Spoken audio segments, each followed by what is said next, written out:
In today's video, I'm going to show you how I upcycle this unique looking box that I picked up at a thrift store using mixed media. And if you're not familiar with mixed media, it's basically taking different things and I'm going to place them on the box and kind of paint it and zhuzh it up, make it look really cute. So I did take these pieces off of the box before and I cleaned everything out. And I just store them in the box. The top of the box has some kind of veneer on it, so I already took that off.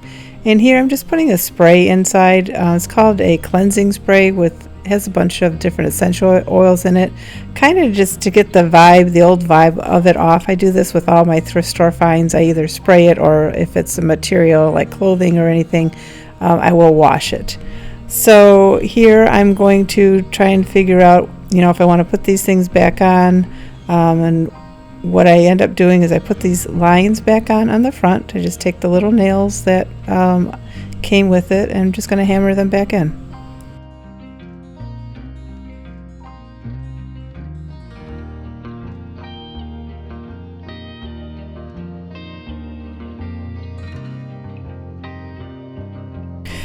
And for the top of the box, which is mainly the only part that I'm going to add some different things to, I am putting the clay, this is air dry clay, putting it in the IOD molds.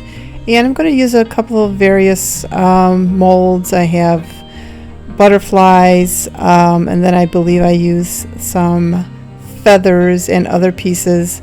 And then I let them dry overnight, which you can glue them on right away, but I wasn't real sure where I wanted them on the box.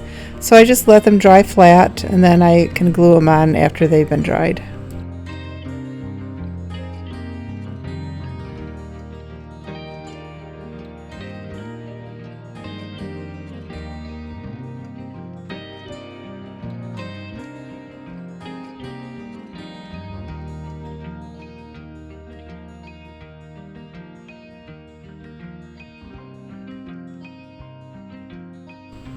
So this is the next day after they've dried, and I'm just going to set them aside till I figure out where I want them.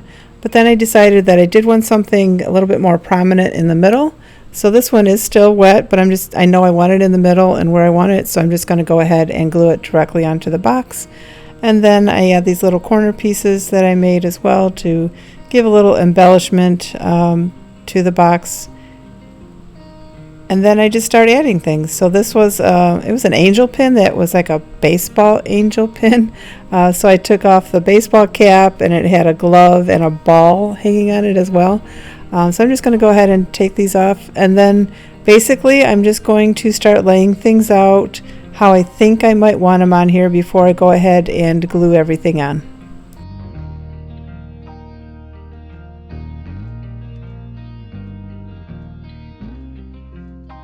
I have a lot of steampunk objects, I guess you can say. A lot of different things of gears and clocks and things like that.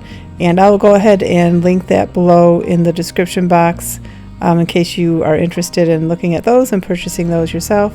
And I do have some different things from the Tim Holtz collection. And then I go ahead and add some, like that little wrench on the top there was just from a box of stuff, miscellaneous little tools that I have.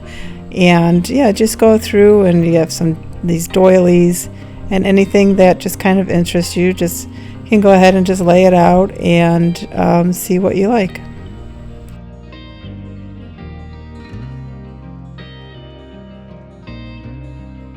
And as you can see, I have a lot of things around me. I like to have everything out so I can visually see what I have, and then I can just pick something and go ahead and add it. So here I am using E6000 glue with the hot glue technique. So the hot glue adheres it right away, and then the E6000 over time will adhere it a lot stronger. So that's the technique I use here, and then I do pull out the tight bond glue as well to go ahead and glue some things on. So here I'll speed it up for you so you don't have to sit here and watch me glue things on, because that's just as boring as watching paint dry.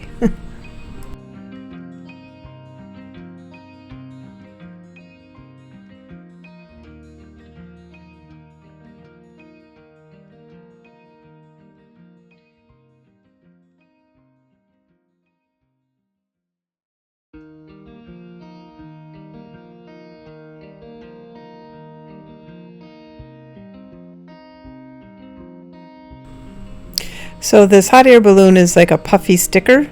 And I go ahead and glue that on. So the goal is to put things on that have some texture, and some dimension to it or whatever, because with this mixed media I want things to stand out, because as you'll see in a minute, I'm actually going to paint over all this, but I want to have the outline of the object still, you can still see the outline of the object even after you paint it.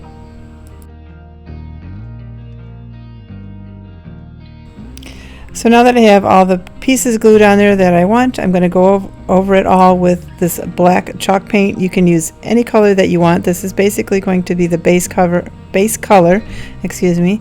So I'm going to go ahead and just paint all this up and make sure I get into all the nooks and crannies. If I would have thought of it beforehand, I would have painted the top with the black chalk paint before I glued everything on, which would have made it easier to get into the little nooks and crannies, but this worked out fine.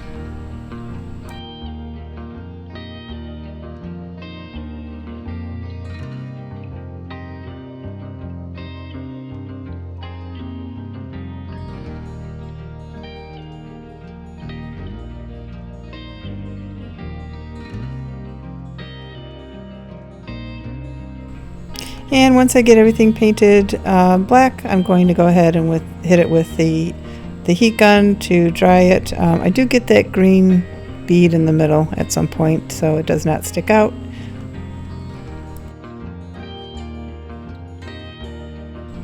So I do take this stencil on all the sides and I add this some medium. I'm drawing a blank on what it's called, but I wanted some texture on all the sides. So except the front, I did not put this on the front, just the 3 sides. So I'm going to go ahead and put it on, and then you just peel it off, and I do hit it with the heat gun just so that it dries faster.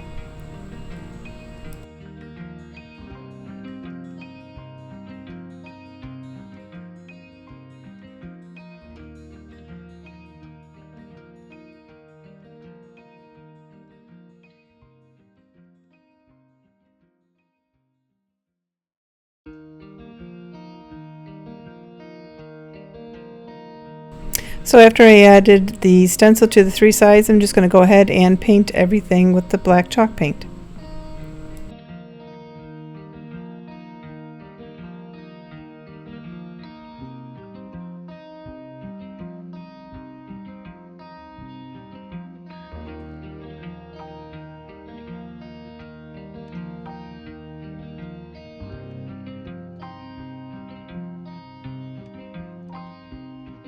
Once I've painted everything black and it has dried, I take this iridescent paint. I wasn't real sure how I wanted to do this at first. Did I just want to try and do some of the raised areas so that they would stick out, or I just wasn't sure.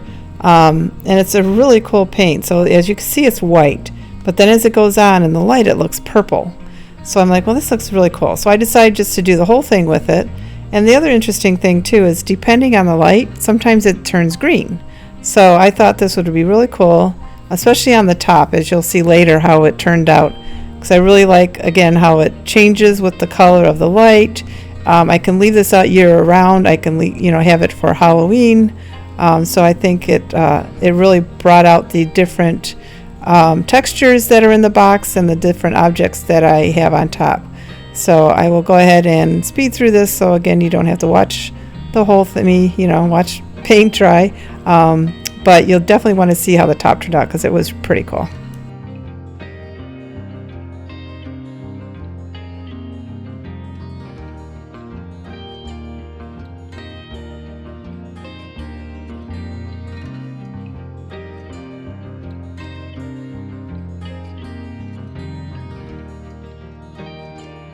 So this is the cool part, because of all the different things that I have on top of the box. This is where everything just starts to pop, and you can really see the object below, and it turned out really cool.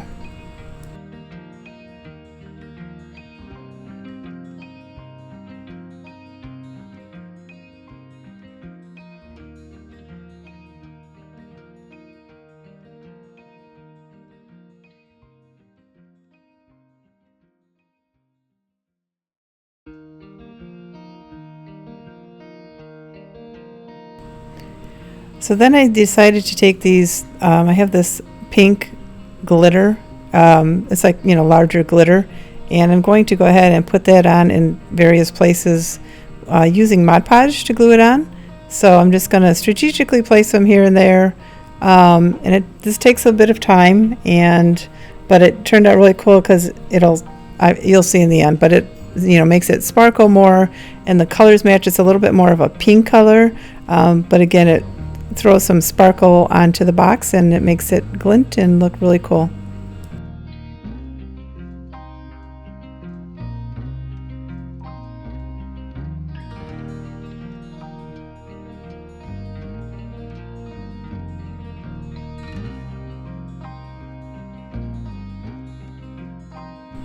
And here is the finished box.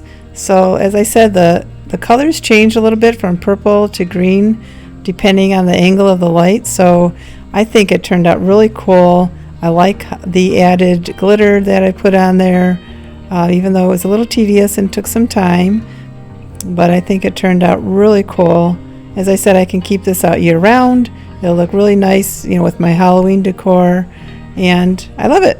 So let me know in the comments if you like this, and also make sure to subscribe, get your notification bell turned on, and like. Thank you so much for watching. This is Jeannie with Makers Unify, and have a DIY day.